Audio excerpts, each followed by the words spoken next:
On sait que le mois de mai est pratiquement saturé par les journées fériées et étant donné que l'on a enregistré l'année dernière un taux de réussite en deçà de ceux obtenus en 2021 au Cameroun, parlant du baccalauréat, du probatoire notamment, et bien ce matin, nous voulons avec notre invité explorer les pistes qui vont permettre de remonter la pente pour cette année 2023. Notre invité, Maurice Somo, est psychologue de l'éducation. Bonjour. Bonjour Gladys, bonjour aux téléspectateurs. Merci d'avoir répondu présent à notre invitation. Alors, je le disais, nous sommes à la veille des examens officiels au Cameroun. Quelle attitude les candidats devraient adopter en ce moment? Bon, très bien. Il n'y a pas une attitude particulière qui va être recommandée aux candidats cette année, en dehors des prescriptions qui sont faites chaque année par ceux qui sont en charge de les préparer. On ne le dira jamais assez, n'est-ce pas? La préparation d'un examen pour nos enfants commence dès le début du premier trimestre, dès le premier jour de la rentrée. Ça commence déjà à préparer l'examen. Aujourd'hui, c'est l'aboutissement d'un processus, n'est-ce pas, qui va s'accomplir, n'est-ce pas, à travers ce jour fatidique où pour la première fois, ils auront en face d'eux l'épreuve, la première épreuve pour laquelle justement les enseignants sont attelés à leur dire comment il faut l'aborder, comment il faut prendre l'épreuve, comment il faut la lire, quel est l'état d'esprit. Ici, la responsabilité est multiple. Elle engage les parents, elle engage l'élève lui-même, elle engage le système, elle engage toute la communauté éducative. Parce qu'en fait, l'idéal vers lequel on devrait tendre, c'est d'avoir des résultats où 100% d'élèves qui se présentent réussissent. Bon, naturellement, cela ne sera jamais possible. En tout cas, il faudrait qu'à un moment donné, chaque acteur du système qui accompagne l'enfant vers sa réussite se dise « Ok, pour ma part, mon boulot, il a été bien fait. C'est pourquoi s'il y a des recommandations à faire, on va faire ces recommandations par corps spécifique. Aux enfants, comme tout bon pédagogue, je leur dis soyez calmes, vous avez bien préparé votre examen. Maintenant, c'est l'aboutissement. Vous ne devrez pas paniquer à la première épreuve. Tout va bien se passer. Soyez rassurés. Travaillez comme quand vous êtes assis, n'est-ce pas, sur votre banc à l'école et tout ira bien. J'aimerais qu'on parle des enseignants. Il y en a qui sont pratiquement bousculés en ce moment. Ils veulent à tout prix terminer leur programme. Ceux qui ont accusé un retard, parce qu'il y a ceux qui ont suivi le programme normalement et qui vont finir dans quelques jours, quelques semaines. Mais il y en a par contre qui ont accusé un retard et qui bousculent pratiquement les apprenants avec les cours. Il faut à tout prix achever le programme scolaire. Oui. Est-ce que cela est sain pour les apprenants? C'est même un peu à la limite malsain qu'un enseignant à ce jour n'ait pas achevé son programme. Et puis, par acquis de conscience, au plan psychologique, il se dit il ne faudrait pas que par la suite, qu'il soit établi que tel ou tel enfant a échoué à son examen parce que la partie de l'examen qui a été impliquée est celle que nous n'avons pas vue. Et du coup, il redouble d'efforts pour essayer. Non, l'année est cadrée. Sur le plan spatio-temporel. L'année est quadrillée même à la limite pour qu'un enseignant, à un moment donné, soit capable d'assurer une couverture totale dans les temps.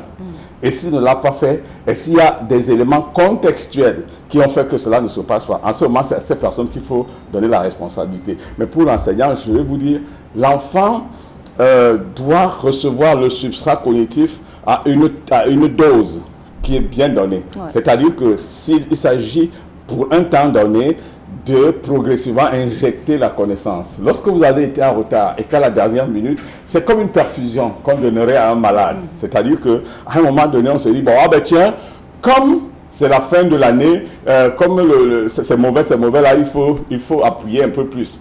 Et du coup, qu'est-ce qu'on fait? On va faire une forme d'asphyxie. Hein, et on rompt, parce qu'il y a quand même une barre qu'il ne faut pas franchir dans cette consommation, n'est-ce pas, du cognitif.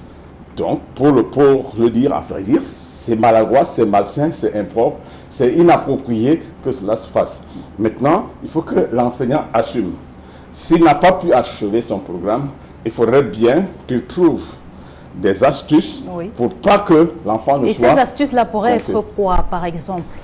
Non, la pédagogie recommande des méthodes que nous n'allons pas dérouler ici. Vous savez, les enseignants qui sont à la manœuvre, n'est-ce pas, c'est des experts, c'est des spécialistes en la chose. Ils savent ce que ça veut dire. on a même vu des enseignants qui se focalisent sur certaines parties et c'est qu'il faut y mettre plus un accent que sur d'autres. Parce que ces aspects préparent beaucoup mieux l'enfant à l'examen. Quand on va évaluer un enfant le jour du baccalauréat, on ne lui posera pas de questions sur l'ensemble de tout ce qu'il a appris pendant toute l'année. Forcément, c'est des extraits du programme. L'enseignant a des astuces par lesquelles il s'assure que quel que soit l'extrait qui sera fait, que l'enfant ait des arguments pour pouvoir y faire face. Et ça, on l'astuce pour ça. Et pour les parents, en cette période, généralement, les apprenants adhèrent à des groupes pour préparer leur examen. Absolument. Pour traiter le maximum d'épreuves type examen possible. Et les parents, généralement, les accompagnent. Les parents également qui peuvent mettre 1 ou 2, 3 répétiteurs, parfois même selon la matière à leur disposition. Qu'est-ce que vous conseillez aux parents pour ce moment précis? Bon, généralement, il faut qu'on se dise, hein, les parents sont en cette période un peu plus en retrait. Leur rôle est essentiellement une préparation psychologique, une préparation mentale. Il y a la pression. On ne peut pas nier qu'il y a la pression qui vient des parents aussi. Hein. Oui. À peine tu t'es levé, non, il faut aller dans les cahiers et tout. Voilà. Madame, c'est justement ça qu'il faut éviter. C'est-à-dire que les parents sont parfois ceux qui ont plus de pression que les enfants. Et qu'est-ce qu'ils font? Ils font une transposition de cette pression sur les enfants. Ils veulent absolument que les enfants réussissent. Et comme par acquis de conscience, ils veulent dire, nous donnons tout à notre enfant pour qu'il réussisse. Ils vont même jusqu'à leur donner des choses qui vont plutôt noyer, comme pour parler en termes prosaïques, les enfants, que de leur donner vraiment les arguments qu'il faut. Non, il faut prendre juste le strict minimum de précautions nécessaires. Qu'est-ce que cela veut dire de prendre un répétiteur pour un enfant à moins un mois de l'examen? C'est absurde. Ça, il fallait le faire à un certain moment de l'année.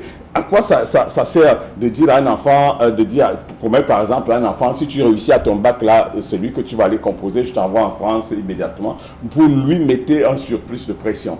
Et c'est seulement ça, justement, qu'il faut éviter.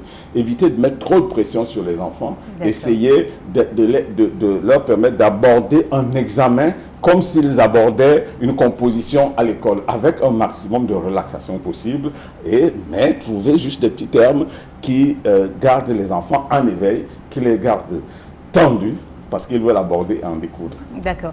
Donc, si on respecte toutes les consignes qui viennent d'être données en fonction des différents acteurs, parents, apprenants et enseignants, c'est clair que le taux de réussite cette année va progresser. On va toujours aller vers la distribution normale de la société. Les résultats aux examens répondent à cette distribution normale. Il y aura des forts, des cancres et des moyens. Forcément, quelles que soient les précautions qui seront prises, il y en aura qui passeront, il y en aura qui échoueront. Bon, et dans ce cas, c'est, comme je l'ai dit tout à l'heure, que chacun se limite justement à jouer son rôle. Si c'est pour les résultats, bon, il est clair qu'entre 2021 et 2022, les résultats ont baissé, mais on sait très bien les éléments qui ont concouru à cette baisse des résultats. Il y a la Covid-19 qui était là, dont on ne parlera jamais assez. Mais les coûts étaient toujours dispensés. Il y a la CAN qui est arrivée. Il y a cette nouvelle, cette nouvelle compartimentation de la journée chez les enfants, en matinée, le soir, un système de mi-temps et tout. Tous ces éléments qui venaient à la suite des troubles causés par le Covid vont impacter notre système éducatif, ont commencé à l'impacter en 2022, vont l'impacter davantage en 2023. Vous pensez? Et c'est à partir de 2024 que notre système va commencer à se remettre et pour lesquels nous pensons les résultats vont commencer à remonter. Vous n'êtes pas très optimiste là? Je parle d'une science que je maîtrise, madame. Je parle de l'éducation.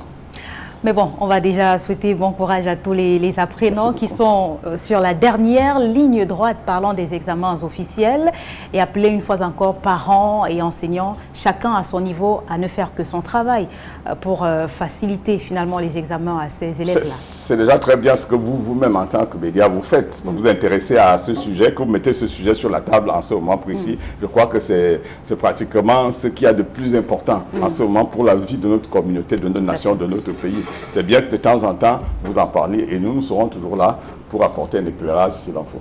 Merci à vous, Maurice Simo, pour Maurice Somo pour toutes ces explications, bien sûr. C'est sacré ce nom. Très bonne journée à vous et pourquoi pas très prochainement pour édifier davantage nos téléspectateurs.